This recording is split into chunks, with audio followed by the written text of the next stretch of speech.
नमस्कार, जय हिंद, वंदे मातरम। स्वागत है आपका बिहार के सबसे भरोसेमंद न्यूज चैनल में। आइए नजर डालते हैं आज की बड़ी खबरों पर। किसानों, मजदूरों, बेरोजगार युवाओं और महिलाओं से जुड़ी अहम अपडेट। साथ ही जानेंगे पीएम किसान योजना की अगली किस्त कब जारी होगी। इसके साथ ही आज से प्रदेश में 10 से 15 नए नियम लागू हो रहे हैं, जिनका सीधा असर आप पर पड़ सकता है। पेट्रोल, डीजल के ताजा भाव और मौसम का हाल। तो वीडियो को अंत तक जरूर देखें और चैनल को अभी सब्सक्राइब करें।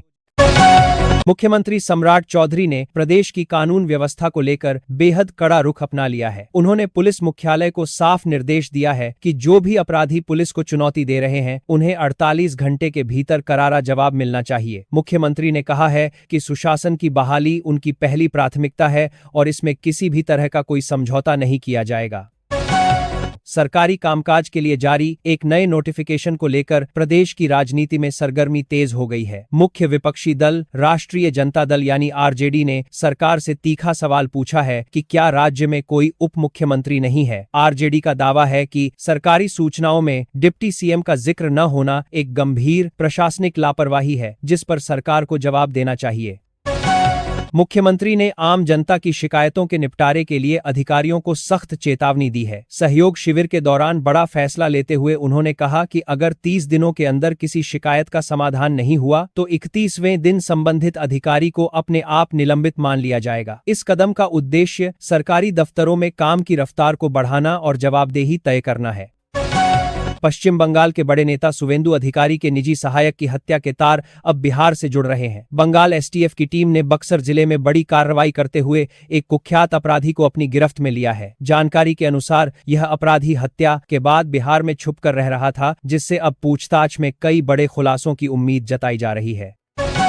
राजधानी पटना के दानापुर इलाके से एक बहुत ही अनोखी खबर सामने आई है। यहाँ एक पुराने एसबीआई एटीएम के भीतर बाल काटने का सैलून संचालित होता पाया गया है। बाहर से यह दिखने में बिल्कुल बैंक के एटीएम जैसा लगता है, लेकिन जब लोग पैसे निकालने के लिए अंदर कदम रखते हैं तो वहाँ का नजारा देखकर हैरान रह जाते हैं। यह वीडियो अब इंटरनेट पर काफी वायरल है।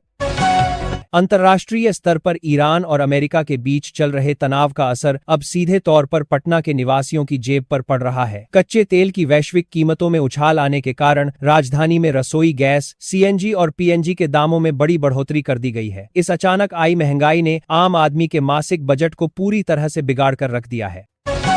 बिहार लोक सेवा आयोग यानी बीपीएससी ने शिक्षक भर्ती परीक्षा टीआरई 4.0 के लिए अपनी तैयारी को अंतिम रूप देना शुरू कर दिया है। बताया जा रहा है कि इस बार विज्ञापन के प्रारूप में कई अहम बदलाव देखने को मिल सकते हैं। लगभग 46,000 के आथा के सामान्य शिक्षकों की भर्ती के लिए इसी महीने आधिकारिक अधिसूचना जारी होने की पूरी संभावना है, जिससे युवाओं में काफी उत्साह है। शादी ब्याह के इस मौसम में जेवर खरीदने वाले परिवारों के लिए एक अच्छी खबर आई है। पटना के सर्राफा बाजार में सोने की कीमतों में गिरावट दर्ज की गई है और इसके साथ ही चांदी के दाम भी काफी नीचे आए हैं। बाजार में आई इस कमी से उन लोगों को काफी राहत है। लोग जमकर खरीदारी कर रहे हैं। ग्रामीण इलाकों के विकास के मामले में बिहार ने एक बहुत बड़ा मुकाम हासिल किया है। प्रधानमंत्री ग्राम सड़क योजना के अंतर्गत गांवों और टोलों को 12मासी पक्की सड़कों से जोड़ने के काम में बिहार पूरे देश में पहले स्थान पर पहुंच गया है। उपलब्धि के लिए केंद्र सरकार ने बिहार को सर्वोच्च सम्मान से सम्मानित किया है, जो पूरे प्रदेश के लिए गर्व का विषय है। प्रशासनिक महकमे में एक बार फिर से अधिकारियों के तबादले किए गए हैं। मुख्यमंत्री के बेहद करीबी माने जाने वाले एक वरिष्ठ आईएएस अधिकारी को अब स्वास्थ्य विभाग की जिम्मेदारी सौंपी गई है। इस बदलाव को सरकार की स्वास्थ्य सेवाओं को और अधिक बेहतर बनाने की कोशिश के रूप में देखा जा रहा है। माना जा रहा है कि इस फेरबदल से विभाग के काम में तेजी आएगी। राज्य की स्नातक पास बेटियों के लिए मुख्यमंत्री कन्या उत्थान योजना से जुड़ी एक बड़ी जानकारी सामने आई है। योजना के तहत पात्र छात्राओं के खाते में जल्द ही 50-50 हजार रुपये की प्रोत्साहन राशि भेजी जाएगी। विभाग ने सभी कॉलेजों को 15 के पास के लिए जानकारी सानकारने की बात से जानकारी मेहतार के ताम 12 छित की है। मई तक हर हाल में लाभार्थियों का डेटा पोर्टल पर अपलोड करने का निर्देश दिया है, ताकि पैसे भेजने में देरी न हो। भारत और नेपाल की सीमा पर सुरक्षा बलों ने एक बड़े जाली कागजात बनाने वाले गिरोह का पर्दाफाश किया है। सीमावर्ती क्षेत्रों में सक्रिय यह गिरोह मात्र 5,000 रुपये लेकर फर्जी आधार कार्ड और रिहायशी प्रमाण पत्र तैयार कर रहा था। पुलिस ने इस जान से देखा था और कारी पात्र पर सारा परहाती का होगी पूरा कार्य कर रहा था। कार्रवाई में कई संदिग्धों को पकड़ा है और सीमा पर निगरानी को पहले से कहीं ज्यादा सख्त कर दिया गया है।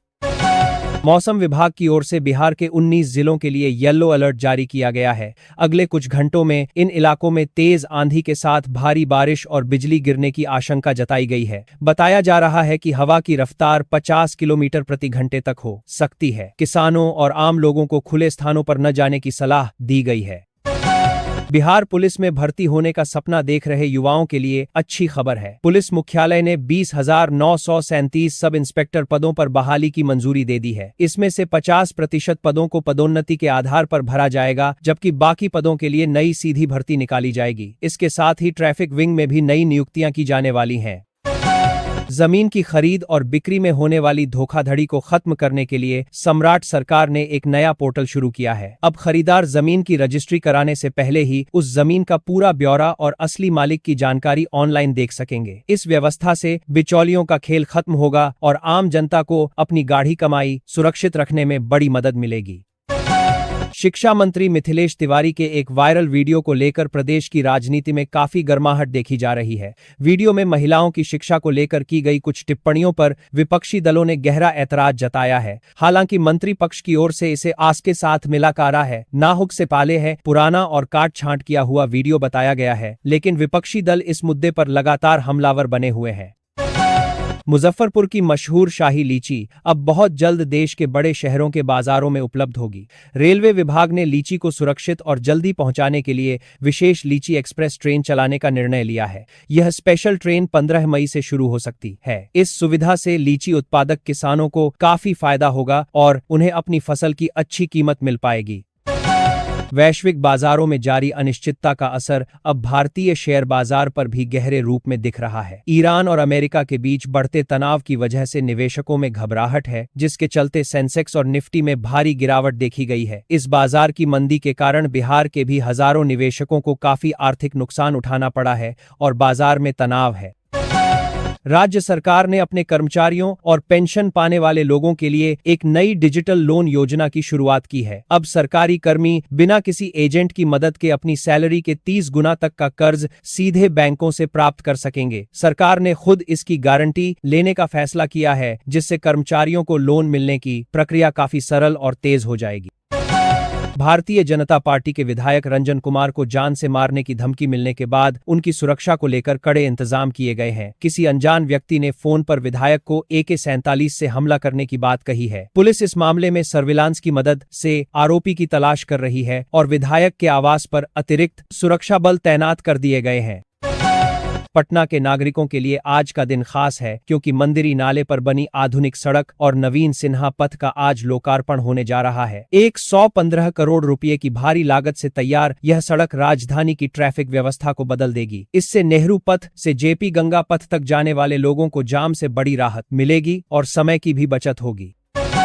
खाद्य एवं उपभोक्ता संरक्षण विभाग की ओर से राशन कार्ड धारकों को अंतिम चेतावनी दी गई है। विभाग ने कहा है कि जिन लोगों ने अभी तक अपना eKYC नहीं करवाया है, उनका नाम राशन कार्ड की सूची से हटाया जा सकता है। ऐसा होने पर उन्हें भविष्य में मिलने वाले मुफ्त अनाज के लाभ से हाथ धोना पड़ सकता है, इसलिए नजदीकी राशन दुकान पर तुरंत संपर्क करें। गर्मियों की छुट्टियों के दौरान ट्रेनों में होने वाली भारी भीड़ को कम करने के लिए रेलवे ने यूपी और बिहार से गुजरात की ओर जाने वाली कई समर स्पेशल ट्रेनें चलाने का ऐलान किया है। ये ट्रेनें लखनऊ, गोरखपुर और कानपुर जैसे प्रमुख स्टेशनों से होकर गुजरेंगी। इस फैसले से उन प्रवासी मजदूरों और यात्रियों को बड़ी राहत मिलेगी जो इन दिनों अपने घर वापस लौट रहे हैं। पटना और भागलपुर की मुख्य सब्जी मंडियों में कीमतों का मिजाज मिला जुला बना हुआ है। बाजार में आलू और प्याज की कीमतें तो स्थिर हैं, लेकिन टमाटर और अन्य हरी सब्जियों के दाम में पिछले कुछ दिनों में उछाल देखा गया है। हालांकि व्यापारियों का मानना है कि नई फसल के आने के बाद आने वाले दिनों में सब्जियों की कीमतें सामान्य हो सकती हैं, जिससे राहत मिलेगी।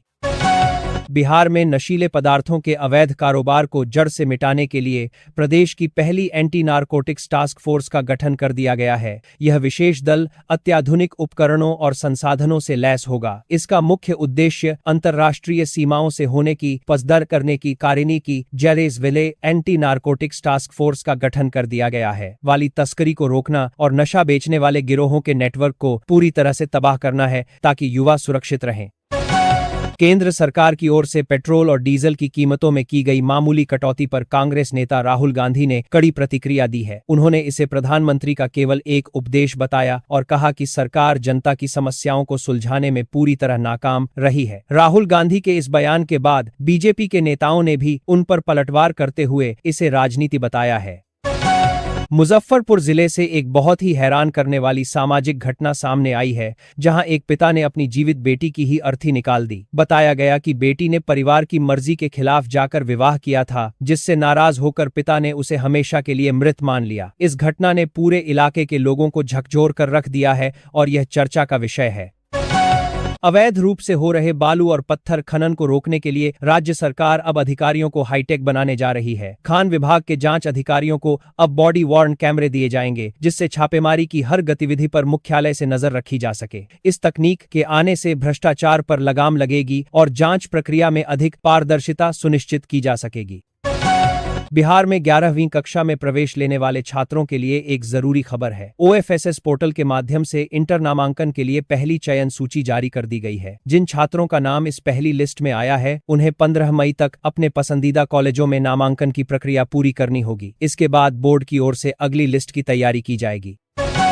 पटना के आभूषण बाजार में आज 24 कैरेट सोने के भाव में एक बार फिर से नरमी देखने को मिली है। अंतर्राष्ट्रीय बाजार में हो रहे बदलावों की वजह से स्थानीय बाजार में भी सोने के दाम कम हुए हैं। विशेषज्ञों का कहना है कि जो लोग सोना खरीदना चाहते हैं, उनके लिए यह एक अच्छा समय हो सकता है, क्योंकि आने वाले समय में कीमतों में फिर उछाल आ सकता है। नालंदा के प्रसिद्ध राजगीर शहर में लगने वाले मलमास मेले की सुरक्षा व्यवस्था को लेकर प्रशासन ने कड़े कदम उठाए हैं। मेले में आने वाले लाखों श्रद्धालुओं की सुविधा और सुरक्षा के लिए 30 वरिष्ठ प्रशासनिक अधिकारियों को तैनात किया गया है। नालंदा के प्रसिद्ध राजगीर शहर में लगने वाले मेला परिसर में चप्पे चप्पे पर पुलिस बल मौजूद रहेगा और भीड़ को नियंत्रित करने के लिए आधुनिक तकनीक का उपयोग होगा। बिहार की सियासी बयानबाजी के बीच मंत्री संतोष सुमन ने तेजस्वी यादव पर बड़ा सियासी हमला बोला है। उन्होंने कहा कि जब तेजस्वी यादव राजनीति की समझ भी नहीं रखते थे, तब से वे सार्वजनिक जीवन में सक्रिय हैं। संतोष सुमन ने आरजेडी पर केवल अपने परिवार के हितों का ध्यान रखने का आरोप लगाया है, जिससे प्रदेश में एक नई राजनीतिक बहस छिड़ गई है। जमीन की खरीद और बिक्री में होने वाली गड़बड़ियों को हमेशा के लिए खत्म करने के लिए सरकार ने नए नियम लागू किए हैं। अब किसी भी जमीन की रजिस्ट्री कराने के लिए जमाबंदी को आधार कार्ड से जोड़ना अनिवार्य होगा। इस व्यवस्था से कोई भी व्यक्ति दूसरे की जमीन को गलत तरीके से नहीं बेच पाएगा और असली मालिकों के अधिकारों की पूरी तरह से सुरक्षा हो सकेगी। बिहार के एक मदरसे में अनुशासनहीनता और अनैतिक गतिविधियों की खबर मिलने के बाद वहां काफी हंगामा हुआ है। ग्रामीणों ने एक शिक्षक को आपत्तिजनक स्थिति में पकड़ने का दावा किया है, जिसके बाद पुलिस को मामले में हस्तक्षेप करना पड़ा, जिसके बाद की साथ हो गई थी। घटना को गंभीरता से लेते हुए आरोपी शिक्षक के खिलाफ कड़ी विभागीय जांच के आदेश जारी कर दिए हैं। राजधानी पटना की मंडियों में हरी सब्जियों की भरपूर आवक होने से उपभोक्ताओं को कुछ राहत मिली है। पिछले सप्ताह की तुलना में भिंडी, लौकी और परवल के दामों में मामूली गिरावट दर्ज की गई है। सब्जी विक्रेताओं का कहना है कि अगर मौसम इसी तरह बना रहा तो आने वाले दिनों में कीमतों में और कमी आ सकती है, जिससे आम लोगों की रसोई का खर्च कम होगा। ग्रामीण सड़कों के बेहतर निर्माण और उनके रखरखाव के लिए बिहार को देश भर में प्रथम स्थान प्राप्त हुआ है। केंद्र सरकार की ताजा रिपोर्ट में बिहार ने मध्य प्रदेश जैसे बड़े राज्यों को भी पीछे छोड़ दिया है। राज्य सरकार ने कहा है कि इस सम्मान से उनका हौसला बढ़ा है और वे आगे भी हर गांव को बेहतर सड़क संपर्क से जोड़ने के अपने वादे को पूरा करते रहेंगे। सम्राट सरकार ने भ्रष्टाचार के खिलाफ अपनी लड़ाई को तेज करते हुए विजिलेंस कैडर को पूरी तरह से समाप्त करने का महत्वपूर्ण निर्णय लिया है। अब निगरानी विभाग के सभी कर्मियों को सामान्य पुलिस सेवा में शामिल किया जाएगा। सरकार का मानना है कि इस कदम से जांच की गुणवत्ता में सुधार होगा और भ्रष्टाचार के मामलों का निपटारा पहले से कहीं अधिक तेजी से हो सकेगा। बिहार के बिजली क्षेत्र में आत्मनिर्भर बनने की दिशा में एक बहुत बड़ा कदम उठाया गया है। प्रदेश के एक चिन्हित जिले में 56,000 करोड़ रुपए के निवेश से परमाणु बिजली घर बनाने की योजना को मंजूरी मिल गई है। इस महत्वाकांक्षी परियोजना के शुरू में होने से बिहार में न केवल बिजली की कमी दूर होगी, बल्कि हजारों स्थानीय युवाओं को रोजगार के नए अवसर भी मिलेंगे। सरकारी कर्मचारियों के लिए सरकार ने परीक्षा देने के नियमों में बड़ा बदलाव किया है। अब कोई भी कर्मचारी अपनी सेवा के दौरान अन्य किसी भर्ती परीक्षा में शामिल होने के लिए एनओसी केवल एक बार ही ले सकेगा। नियमों का उल्लंघन करने वाले या बिना जानकारी के परीक्षा देने वाले कर्मियों पर अनुशासनात्मक कार्रवाई की जाएगी, जिससे कर्मचारियों में हड़कंप है। बिहार विद्यालय परीक्षा समिति ने 11वीं कक्षा में नामांकन कराने की अंतिम तारीख को आगे बढ़ाने का फैसला किया है। अब छात्र OFSS वेबसाइट के जरिए 25 जून तक अपना आवेदन फॉर्म भर सकते हैं। बोर्ड ने यह निर्णय उन छात्रों की सुविधा के लिए लिया है जो किन्हीं कारणों से अभी तक अपना पंजीकरण नहीं करा पाए थे, ताकि उनका साल खराब न हो। अंत में आज का राशिफल। मेष, वृष और मिथुन राशि के जातकों के लिए आज का दिन मिला जुला रहेगा। कार्यस्थल पर वाणी पर संयम रखें। कर्क और सिंह राशि वालों को अचानक धन लाभ होने के योग बन रहे हैं। कन्या, तुला और वृश्चिक राशि के लोगों को अपनी सेहत का विशेष ध्यान रखने की जरूरत है। धनु, मकर और कुंभ राशि के जातकों को पारिवारिक सुख प्राप्त होगा। वहीं मीन राशि वालों के लिए आज का दिन मेहनत भरा रह सकता है।